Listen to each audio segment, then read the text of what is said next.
day 5 of my Ontario tour, and I'm starting to get into a groove. There's a few milestones I hit mentally when I go on long trips like this. The first few days are exciting and a little bit scary at the same time. The feeling of being so far away from home, carrying your entire life on your bike, it has your brain working at a pretty high caliber level. Your senses are peaked. You're paying extra attention to everything around you. All the sights, sounds, and smells, the feel of the road, the taste of different food. It's a little bit of a shock for the first few days for me. Day 5, what I'm on now, is around the time that I start to get into a different mode.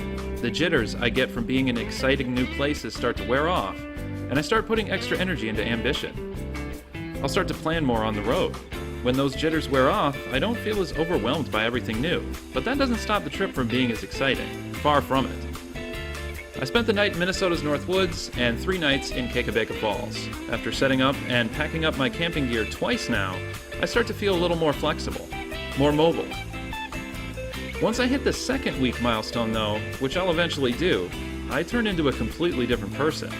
I don't know if you've ever been on a vacation that's lasted more than 2 weeks, but you should absolutely consider it. Your sleep schedule starts to become more natural. Your previous self, the one tied to your job or daily routine, starts to melt away. This refreshed, ambitious, adventurous identity that manifests in me after a 2-week journey can go on for months. It's the reason that long vacations are so different from taking paid days off here and there. You begin to reprioritize your life. The whole work to live versus live to work paradigm, you start to really see the difference around this point. I do absolutely understand though, it is quite a luxury to be able to take this much time off at once. Some people have families or jobs that don't allow it. Maybe they don't have the vacation time. Maybe it requires too much planning in advance. I'll admit, at the jobs I've had to take these trips, I have to go without a few sick days. It really is something else, life-changing even, to take trips like this.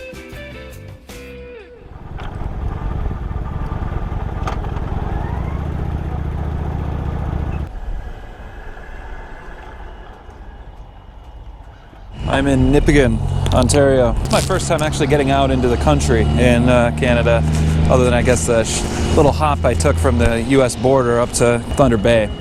But I figured that there'd be at least enough people in Canada where they would have 4-lane highways like an interstate, but no, it's just a 2-lane highways all the way here. It's not as populated, so that makes sense. A lot of Amethyst Mines around here. It's definitely probably a big staple in their economy, and like Minnesotans, they take advantage of their summer months and construction goes like crazy.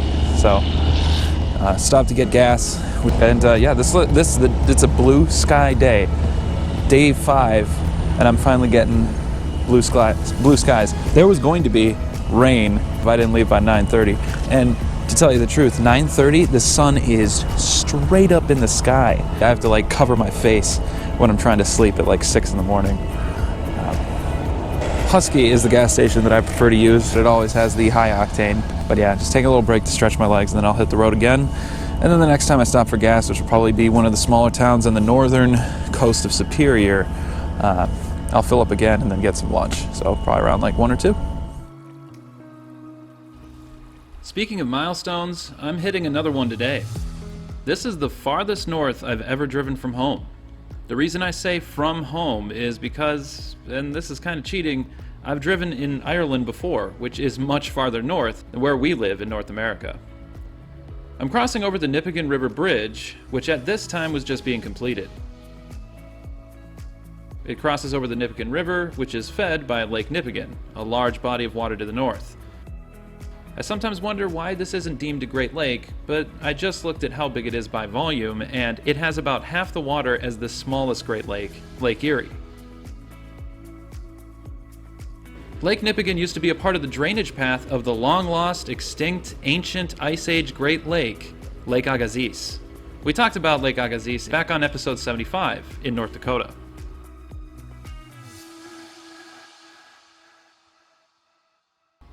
I missed out on mentioning something on this leg of the trip, the Amethyst Mines. They're interesting tourist attractions I hadn't known about until I saw them passing by on the highway.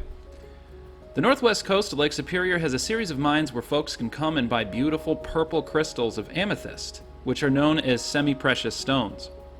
I should let you know that after researching this, there is no real metric for what makes a type of stone precious or semi-precious. Traditionally, precious stones are only diamonds, rubies, sapphires, and emeralds, with semi-precious being everything else. Like the popularity of diamonds, it's not really based on anything but marketing and market value. Anyway, amethyst is the birthstone for February and the state gemstone of South Carolina. It forms inside cavities, inside rocks, which is thought to be formed out of cooled-off gas bubbles in lava. The name amethyst has its root words in Greek, meaning not to intoxicate or not drunken. Greeks believed that wearing the stone or drinking out of amethyst-carved vessels would protect its owner from drunkenness. In medieval Europe, amethyst was one of the most precious stones you could own, and they were known as cardinal gems in classical times. Amethyst was purple, the color of royalty, and not commonly seen in nature, and it was used to decorate regalia such as crowns and scepters. Once the New World was discovered and rich stocks of amethyst were found in Brazil, the price of the stone dropped in Europe as it was not that hard to find. The highest grade amethyst you can find is deep Russian amethyst, but even that doesn't come close to the price of high-grade rubies or sapphires. I've known Minnesotans to camp or stay at places along the North Shore and then make day trips into Canada to get their hands on the stuff and come back the same day.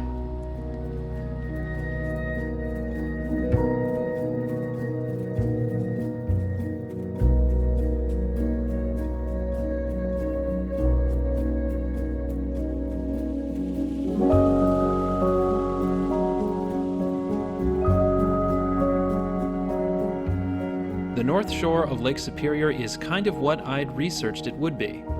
I'm not running into many cities.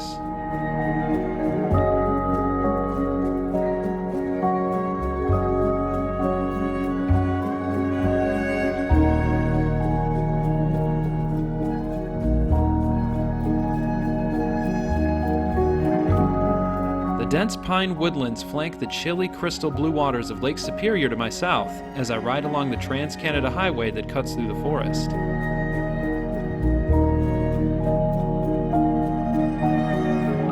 Ontario Highway 17 is the province's longest highway.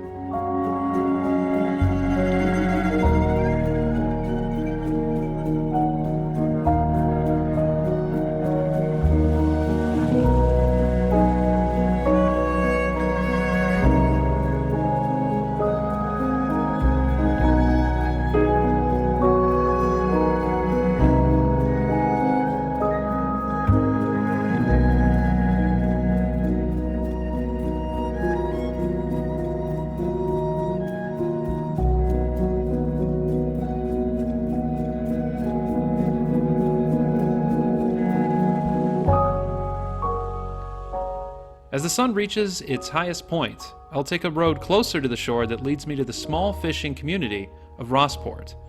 I find a cozy cafe that will act as my unplanned stop for lunch. It may not look it, but this relaxing North Shore town recently fell on hard times due to an infrastructure project that took place hundreds of miles away. More on that next time on Two Wheels, One Compass.